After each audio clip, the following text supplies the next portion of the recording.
Yeah. What about her confessions? Why do we need any of that? Oh, the confessions. That, like, yeah. The whole, like, I did this Did twice. this twice today. Oh,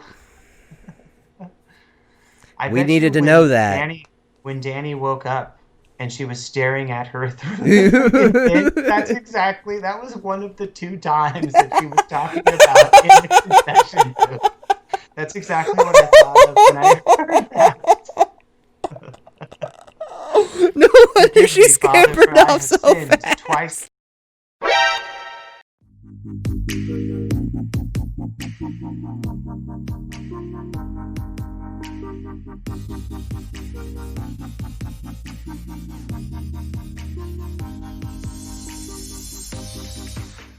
What's going on, guys, and welcome back to Clouded Minds. I am Tylor, And I'm Justin. and today on Clouded Reviews, we are going to be reviewing the New Mutants.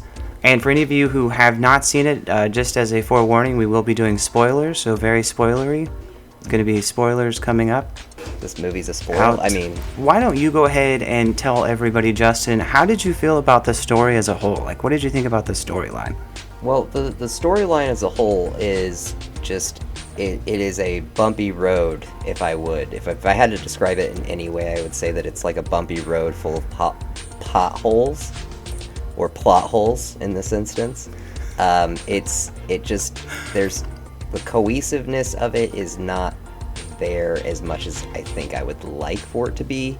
And I mean, for various reasons, which we'll be going over in a little bit, but a lot reflecting around the characters and how their powers are allowing them to do things that they don't just do for whatever reason. So, and what were your feelings on it? Well, I definitely would have to agree with you. I think that they should have probably stuck up a sign that said, potholes, like a 1-800 pothole hotline.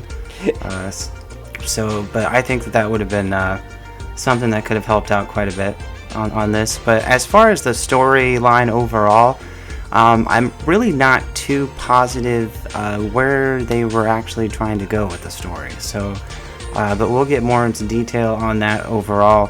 What did you think, though, about the characters? Okay, so let's just we'll just go over this one after the other. So Blue Hunt, who's Danny Moonstar, her character is very blah. I feel like she's in the moment when she's in the moment.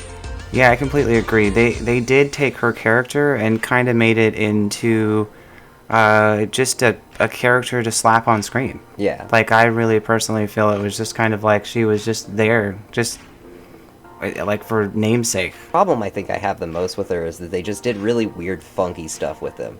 And like, she goes from I want to kill myself to I'm completely okay with everything that's happened thus far with my life and my dad dying before my eyes and this whole like I'm suddenly stuck in a facility with this random doctor who hasn't told me anything about what's happening here or what's going on at all, but very vague details, and I'm just okay with that. And it's just kind of like, what? Why are you just okay with that? Like, oh, I'm a mutant, so I guess I should just accept whatever life hands at me. Like, what's this? Yeah, no, it definitely. And as far as I mean, with the character interactions when it comes to like Blue Hunt and Danny, she actually is from the originals, which is the Vampire Diaries spinoff. For anybody who knows the Vampire Diaries. But yeah, so anyways, she's definitely been around. She's a Oh, little bit newer though, so she's not like she's been around for a long time. as far as Blue Hunt is concerned, she just didn't.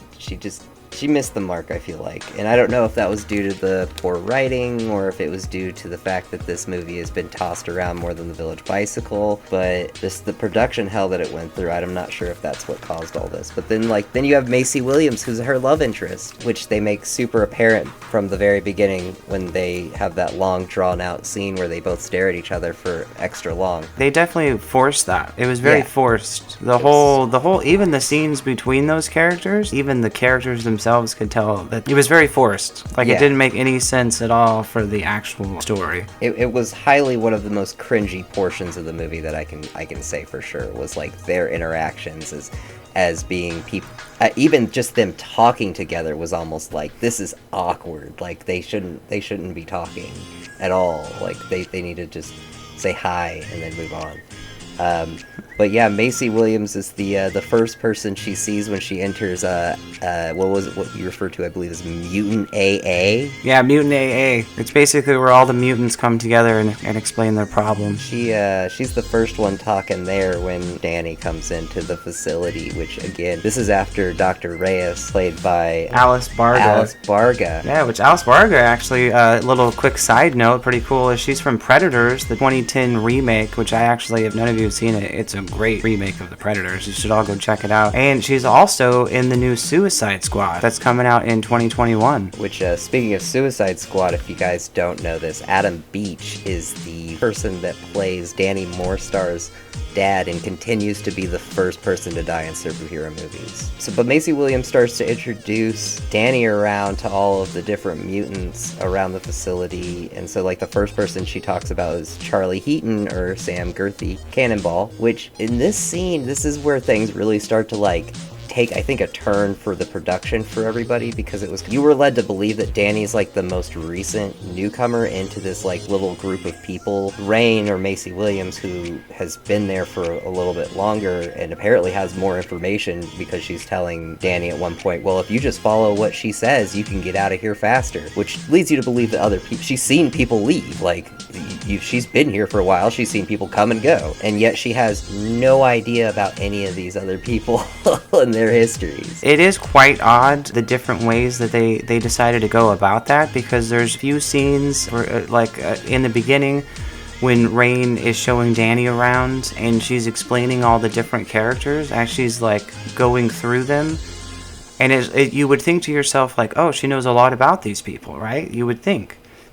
And then all of a sudden she knows nothing about any of them. Then they go to AA together, like Mutant AA, which they've been going through for who knows how long prior to when the movie picks up, when Danny shows up at the facility. And somehow they still know nothing about each other. Yeah. And then on top of it, they end up having the scene where they end up having like a party in the attic, or with a lie detector test. And we're supposed to lead us to believe that none of them know anything about each other, because they seem to be asking each other questions all the time that just are relating to, like, you know, tell us your backstory. Yeah. Like every single scene that had all these characters in it was just basically, let's see how we can ask a question to get your backstory. Let's see how we can get some exposition out of this character, which isn't really exposition at all, or well delivered exposition at least. So yeah, no, it's just, yeah, I mean, and that also leads to like the Charlie Heaton and Henry Zaga, or Roberto, who is Sunspot, and whom I considered a dick with a heart of gold, because he's just an absolute jerk from the moment you see him to the like even almost the end. He's still pretty much the same dude, but at the same time, like he has these moments where he's like caring about like his ex-girlfriend that he murdered when he got put in the facility. He's like the Stifler. He's like the American he's the Pie Stifler of the movie. He's basically the Stifler. You like him, but at the same time you hate him, because he's just an absolute just dick the whole movie. No, him and Charlie Heaton have this moment where Charlie Heaton's like, yeah, man, I killed my dad and a bunch of other dudes in the mine, man. I just freaked out because I got claustrophobic. And then he's like, what'd you do? And Henry's like, I don't want to talk about it. Yeah, it's just really odd. Like the way that how they interact with each other. It's like we're supposed to believe that they've all been in this facility locked up together for, like I said, prior to who knows how long prior to this, and then, but every single scene we see these characters interacting, none of them know each other. Somehow none of them know each other. None of them know each other. Like you would think that they're all like brand new to this facility. Yeah, it's just ridiculous. So that leaves the joy of the movie, the best part of the movie, Anna Taylor-Joy, Ilyana Rasputin. Yeah, Anna Joy Taylor. Yeah, Magic. Anna Joy Taylor was. She's actually one of my favorites, because she was also in Split and Glass with M. Night Shyamalan. But she's really good. I actually really enjoyed her character. I'd probably say out of all that, like, she definitely had some really weird lines, and her character was given. I just don't really understand what they were trying to go for when it comes to, like, I know we're kind of beating the dead horse when it comes to the character interactions, Yeah. but man, I don't know what they were trying to do when it comes to all these characters interacting. It was just really bad. Yeah. Like, I don't know what else to say. It was horrible. Because, yeah, Ileana goes from, like, I hate Danny's face. I'm gonna slice it straight off her body with my magical sword and stuff, and that's what I'm gonna do, to, oh, we're friends, it's cool, we can hang out, to, I'm gonna slice her face off again. I hate her. I want her to die. To, we're friends. Let's go beat this doctor up. And the whole interaction between them was really, it reminded me, it was almost like Girl Interrupted. Like, the interaction between Ileana and Danny, for any of you who've seen Girl Interrupted, like, it legitimately was that comparison of the two main characters. So yeah, it just felt like they went from they went from conflict to no resolution to resolved, like 4 or 5 times in that movie with all the characters. And so like they absolutely. And so all of these guys, all of these people are trying their hardest, it seems, for the most part, with a few exceptions, but like, they're all trying their hardest to make this work, and it's seriously, it's like it goes from being Nightmare on Elm Street to being The Breakfast Club to being just another action movie, pretty much. Well, speaking of Nightmare on Elm Street, oh my gosh, man, this movie is a complete rip-off of Nightmare on Elm Street 3 Dream Warriors. Like, it is just absolutely straight-up rip-off. It's a rip-off of quite a few different movies that we've been mentioning now since the beginning, but the biggest one overall would be A Nightmare on Elm Street 3 Dream Warriors, because the whole concept, for any of you who have seen that movie, I'm a huge Freddy fan. I love Freddy Krueger. But anybody who's seen that movie, they would know that it all takes place in a facility where they're all mental patients, and there's like one doctor trying to help all of them, and it's all about dreams, and Freddy only comes in your dreams, so like it's legitimately, like, it just rips straight from that movie. It's nuts to me. Yeah. And also, too, I did make a video about this previous to this, just FYI, if anybody wants to watch it. Yeah, if you guys want to go check that out, we got it up. For sure. We can link it in the description. Oh, I'd also like to add that Alice Barga has the titular line in the movie 2 times. Not just once, twice. She gets to say New Mutants. Just thought that was New Mutants. a little fun. But yeah, so they're all stuck in this facility with one person watching them. And they have somebody that can teleport. Now, if anybody's doing the math here, it doesn't take much to figure out that I'm pretty sure these 6 mutants, even with one of them not knowing their powers, could overpower this one lady. Yeah, that's the other thing too. That the major massive like with Ileana, which is magic, being able to teleport. And then when the whole scene with Danny in the beginning, when she's all like, "Go ahead and run," and then she like finds out there's barrier, the problem. Yeah, there's the barrier. So then we're all like, okay, well, there's a barrier. But then when she makes the doctor go to sleep in the one of those scenes, and you're thinking, well, the barrier's gone, so they can just all leave now. But they chose to like all hang out and like get drunk and do separate things. The one thing I can say is they did show that the barrier was still up, despite the fact that she was passed out. Because that was a super cringe moment when Danny and Rain go out and they're confessing their love for each other, and they kiss for the first time, and underneath the barrier is whatever is happening to it is happening to it. Well, that was kind of not the scene between them, but the scene where they were looking up at the rain dropping on the barrier. Like, that was kind of cool. That was kind of a cool like thing. It was a cool visual effect. The rain was laying on the grass as rain was coming down. Yeah. The double rain. Double rain. It's raining on rain. Wet. All right. Let's go ahead and move on then to how about writing and directing. Right. Now, we know that the director of this movie was Josh Boone, and he was also the writer. So he was the writer and director of the movie. And a little bit interesting, of a side note that we found out a little bit later here, is that he's doing Interview with a Vampire. For any of you who didn't know, they're doing a remake of Interview with a Vampire, and Jared Leto, speaking of Suicide Squad yet again, will be doing one of the lead characters. So that ought to be pretty interesting. What do you yeah, that ought to be crazy. I mean, but anyways, back to sorry, go ahead. I was gonna say, with Jared Leto playing two vampires in two different movies over the course of the next few years, he better get Interview with the Vampire right. That's all I can say. If he messes up Morbius, I can be okay with it as long as he learns something. Dude, that's definitely gonna be awesome. Like, I do want to see it. I mean, I don't know how I necessarily feel about them remaking Interview with a Vampire, as everything seems to be like a remake.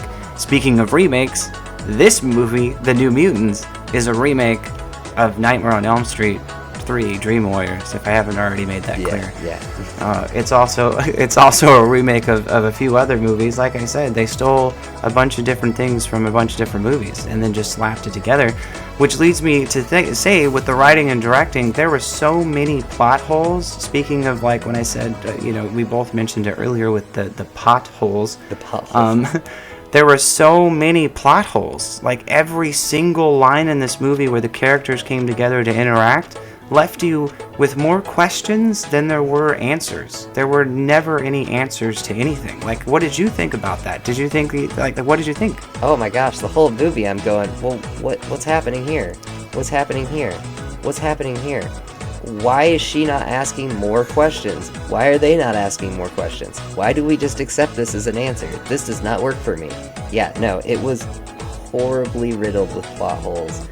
And the exposition in the movie was horribly, horribly delivered. There was never a moment where anything was clearly cut out and laid down. Even at the end, you're still kind of like, where are they going? What are they gonna do when they get there? Are they friends now? Are they a team? Are they going to go find the X-Men? What time period is this? Like, none of that's even remotely addressed. Like, if it does exist within the X-Men universe, the only thing that we have to go on is the, 30-second scene where Danny looks into Dr. Reyes' mind and sees scenes that were used in Logan. And that's about it. Yeah, from Logan. Yeah, that is that. So, I mean, there's the connection between that and the X-Men. Mm-hmm. But I feel like this movie was a massively wasted opportunity. And the reason I feel that way is because, for all of you who remember with the whole Fox-Disney merger, like, this is around that same time that they were doing the Fox-Disney merger. Was it, a couple years ago now? Yeah. 2 or 3 years now?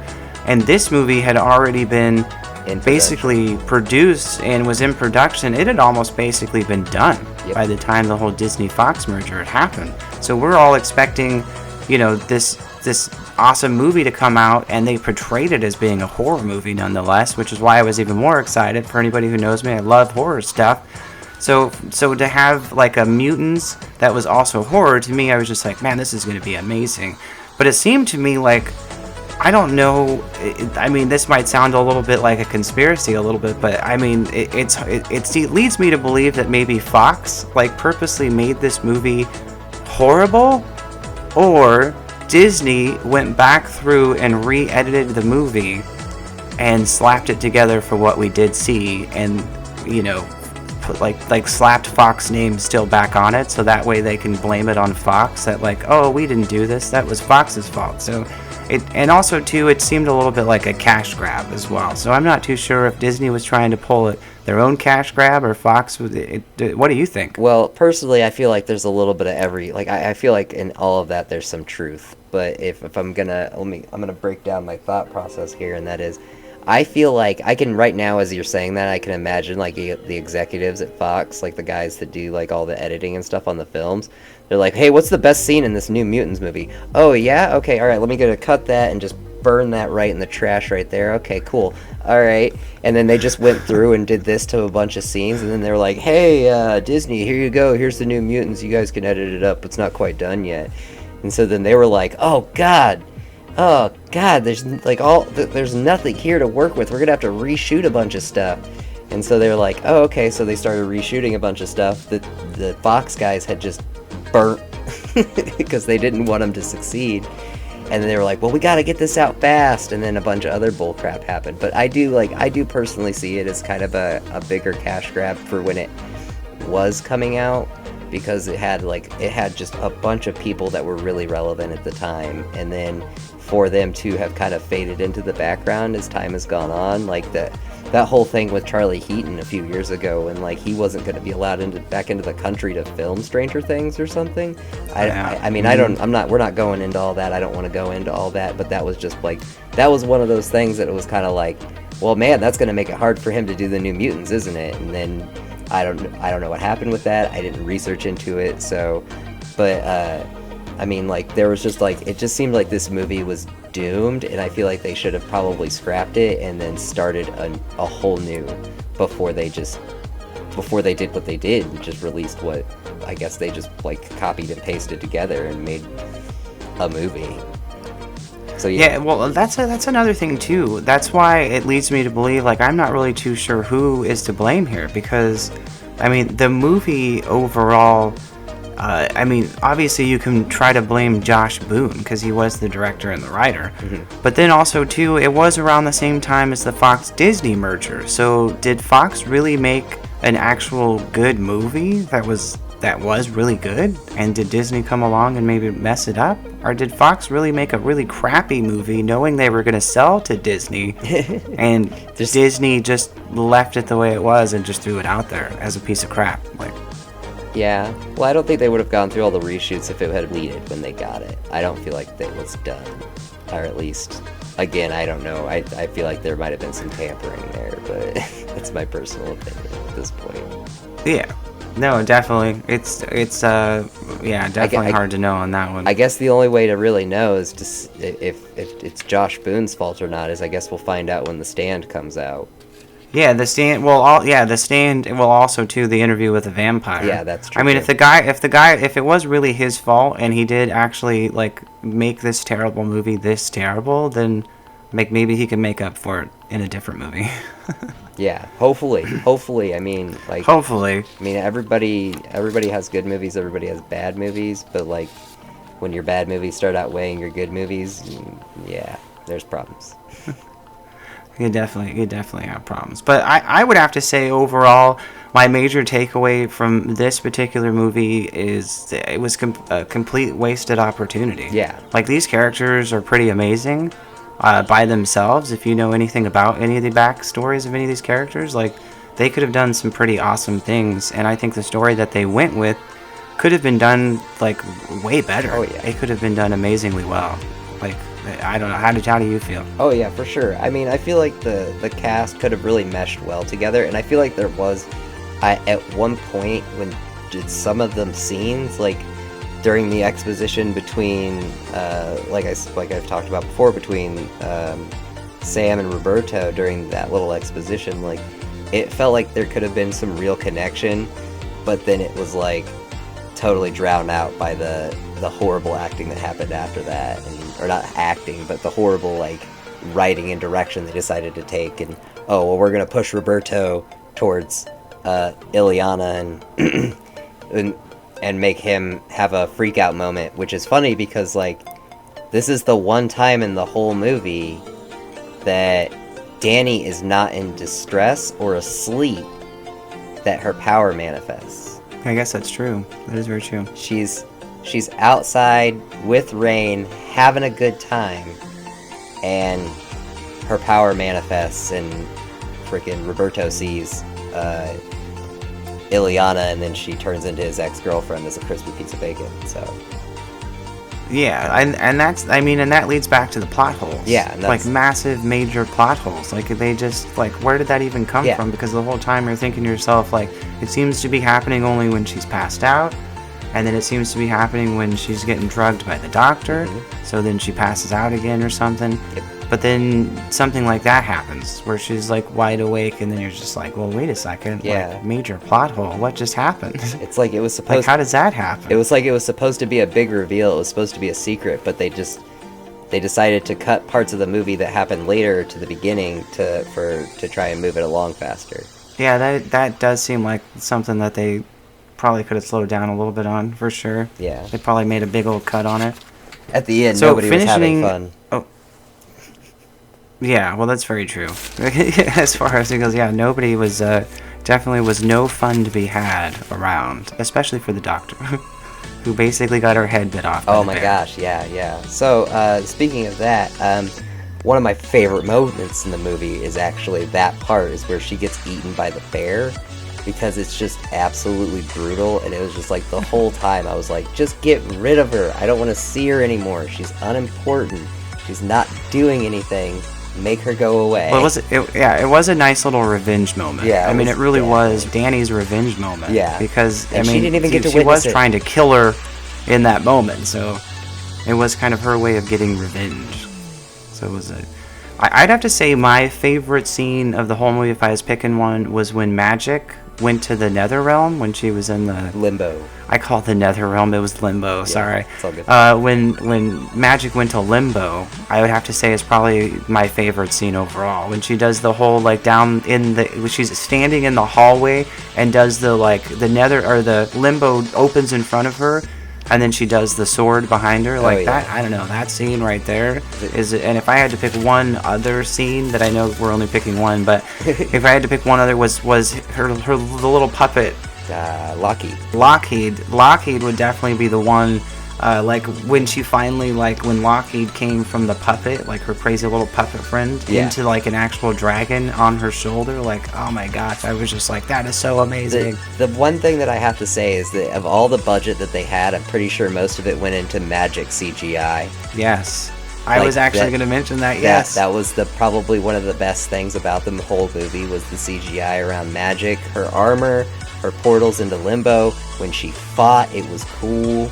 Like, it looked cool when she was fighting the giant bear at the end, and she kept attacking it, and the Limbo kept spiking up behind it. That was super amazing, and all the visual effects there were awesome. That's the crazy part about that, is I always thought, like, in that last battle with Magic and the bear, I thought she was going to pull the bear into Limbo. Which like, would've- I thought that's what she was gonna do. Which would have made more sense.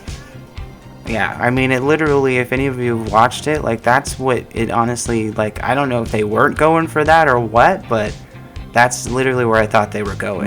She's just like, she opens the portal and she's like, I'll take care of the bear now. And Yeah. then I thought she was going to pull the bear in, but nope. No. JK. No, yeah, that's funny, though, because, like, I liked the scene leading up to when she goes through Limbo to go fight the bear, but that's my least favorite scene at the same time, because then they follow it up with that super cringy, horribly delivered line where, like, Sam's like, that thing's magic, how are you gonna fight it? And she's all like, I'm magic too. I was just like, no, don't do that. No. Stop it. Oh, man. This is bad. Yeah. No, it was definitely... Yeah, there's just, I mean, how much more can we say about this movie? No, there's not Plot much. hole city central, like... Yeah, I mean, Yeah. if you guys have not seen this movie, don't see this movie. Yes. Which actually leads Watch our us review, to... and Yeah, then that should be enough. Yes, definitely. Hopefully this review has been enough to persuade you to never see this movie, and given you enough insight into the movie to throw it in a dumpster fire. Yes, because for a movie with the budget that this movie had, there's no reason it should have been as bad as it is. There's no reason. It's crazy. It's pretty nuts. I don't understand it. Which leads me to our brand new rating system for how we're going to start rating movies for our clouded reviews.